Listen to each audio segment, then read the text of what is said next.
Naglagay lang ako ng sibuyas, bawang, ginger.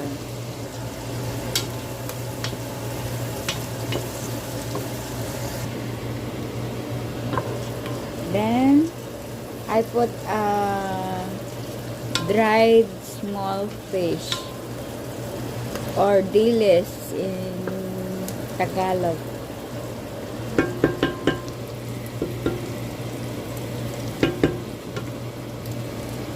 Today I will make gabi leaves.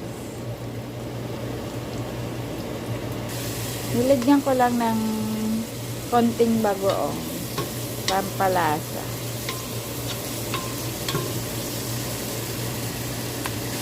Next, I put the taro leaves. Ang unti lang pala pag na-dry.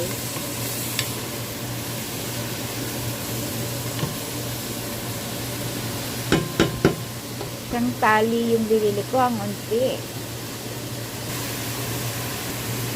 Siguradong mapaparami ang kain ko nito.